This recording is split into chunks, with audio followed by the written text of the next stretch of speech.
All right. So as we've been talking, I mean, you've had, a lot of just blessing, man. Things have gone your way. You've worked hard, though, for those things to go your way. I asked you about doubt earlier. You didn't have to deal with that. You created some great mindsets by kind of reading the giants and not allowing yourself to kind of stay stuck in this, merry-go-round of negative thoughts. I'm just curious, what are your challenges in your business?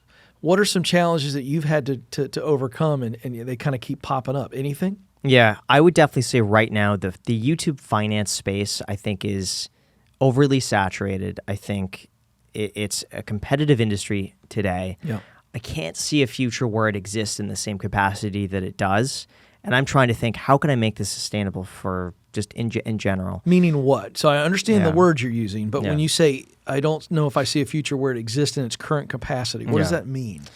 To remain innovative, you have to figure out what's the next thing. Right. And I've not found that. And so for me, I'm struggling thinking, in the beginning, I was very much, I felt like at the forefront of just ideas, Without creation. Yeah. Now I feel like I'm behind.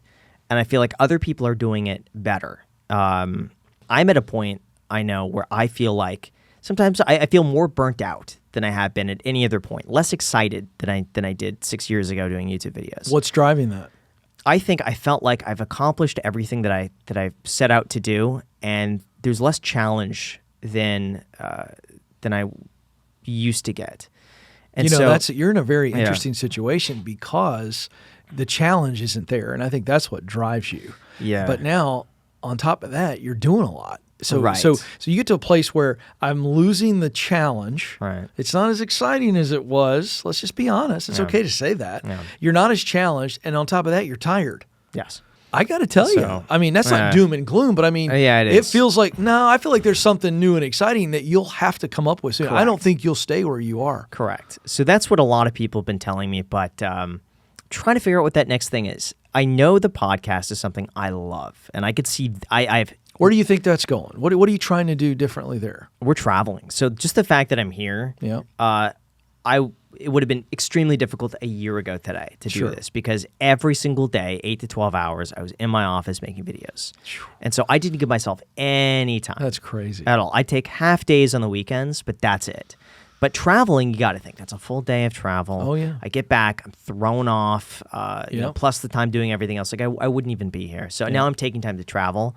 And I think learning from other people is something that I've not done enough of throughout these last few years. So now that's given me the opportunity to do this. But I don't know. I know there's something else. I just don't know what it is. Yeah. And that's really frustrating to me because so far I've always had the next thing lined up because it just happened organically. The podcast, like I said, I could easily do that another 10 to 15 years. I want to dedicate more time to that. But in the big picture, what is it? I don't know. Yeah. I got a feeling it's going to come out in some of these conversations you're having. Maybe. You're a learner. Yeah. You're insatiable. Yeah. And you start learning and seeing things. That's really fascinating to me. It's tough for me because I want to do a business of some sort, and I think of all these businesses that I could do. And I saw we did a podcast over at the Daily Wire, and I saw their operation. I thought, oh my, this would be perfect to get on other finance creators and bring them up too, and build a whole media company around finance. And I think, is that really what I enjoy doing?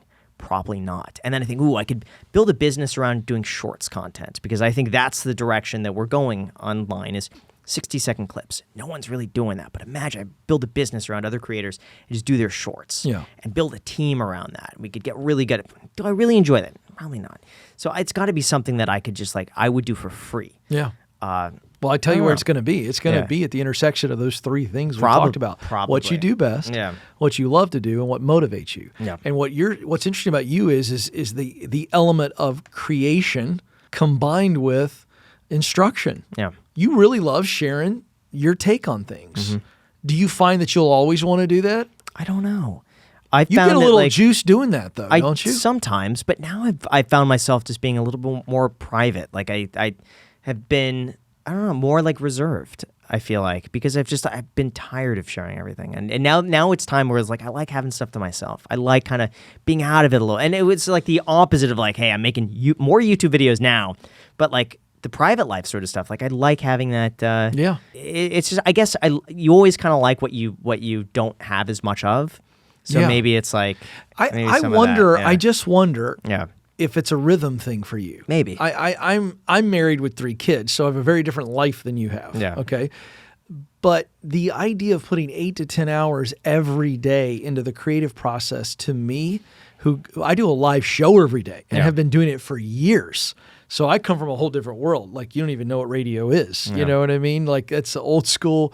But I mean, I have a rhythm where I'm turning it off every day. Literally turning it off, going home, wife, kids, golden doodle. I'll walk with my wife tonight. I'll help one of my kids with probably some type of studying or something like that. Then there's other hobbies, working out, golf, the whole 9 yards. There's a rhythm where my brain and heart get a chance to rest. And I just wonder if you don't have that rhythm, because to the point where you've been doing it so well and at such a high level, that's a lot of pressure to be putting 8 to 10 hours in every day. Sure. What are your thoughts on that? I just curious. How does that? I thought that now is time to do it. Like, I know that I can't do this at like 50. Right. So throughout my 20s, it was an easy one where it was just like, I have the energy to do it and I'm going to do it. But that continued to the point where, I hit 30 and I was like, wow, it's really going well. Yeah. Why stop? And I enjoy it. Right. So I'm going to keep going. But now it's that, it started that teeter-totter where it's starting to lean the other way. And that's why so I'm wondering, sure what do you think about scaling yourself a little bit so that the rhythm changes and the enjoyment stays where it is? I'm just curious what you think about that. Do you process that? You got one guy. Sometimes, yeah. You're crushing it. But, when I really think of what I'm happiest doing sometimes is just being in my office, listening to music, planning video by myself. Right. And so sometimes that's where I'm the happiest. So when I really go back to that, it's like I don't want to outsource that because that's I get that. My opinion. So what would you outsource? Words. If you had to, what would you outsource? I don't know if I would, honestly, because whatever I could have outsourced, I probably already would have. Yeah. If I could do it at such a high enough level, probably title and thumbnail. Yeah. Would be the easiest ones to outsource. And you understand why I'm asking you that. Yeah. Because at some point, you don't want to outsource, but the rhythm and the process that you're in just is beating you down. Well, maybe I just stop. I mean, that's the thing. I could get always it. just be at a point where I could just stop. You just if say, I really I'm want done, to. and then I try something new. Yeah, or I just get slowly scale back. All right. Well, we're not making any announcements. Yeah, sure. I don't want anybody to read into this, but I just love the transparency here because this is something that I want people to understand. I mean, you've put in the work for a long amount of time, and then you got to decide, do I scale or do I just start I went over? into YouTube looking at the average lifespan of a YouTube person is 5 to 7 years if they do it well.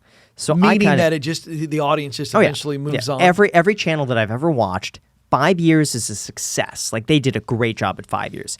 7 years is about the lifespan of someone who's doing it the top percent. Very few ever make it past 10. What kind of a drop is it usually? Is there a way to even describe that? Usually I would say a drop of 80%. 80%? Yeah. Most channels will stop uploading. So the most I've seen, most channels will post well for 3 years, 4 years, then just trail off. All right. Either the algorithm changes, they lose their audience, they stop posting, they're not consistent. I would say half of it is problem or laziness or other issues with the creator. A lot of times I've seen people get very complacent. They make money and they think, this will continue forever. I don't have to work at it anymore. And they stop. Right. And then the other half is an algorithm change where all of a sudden what they were doing doesn't work anymore and you have to readapt and you have to relearn everything. And I think when you've been doing it for long enough, it's like, do you have the energy? Do you want to do that again? Yeah. Where do you see Mr. Beast going? I read about this guy's schedule, but he's also diversified too.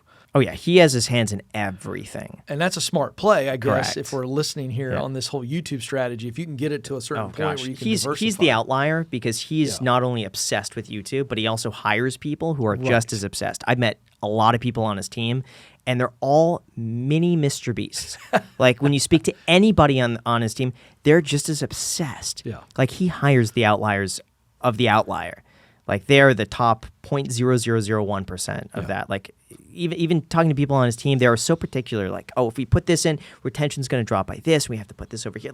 They're just as obsessed. Right. So he's built out such a fantastic operation and diversified. Wow. We talked about this throughout your story, but how much do you put a premium on making sure that you're asking for help? I think the most underutilized question in the world is, will you help me? I think there's a lot of pride built up in that. I don't want to look like I'm a leech. But this idea of asking for help, certainly when you're young and you're getting started, what premium do you put on that? The value of other people in our lives to help us get where we want to go. Are you asking from the helper or the helpee? Like if I'm asking the for help, helpee. I want to get your opinion on that. So if I'm asking for help, yeah, I think it's fine. But I think sometimes you have to think like, what can you provide as well?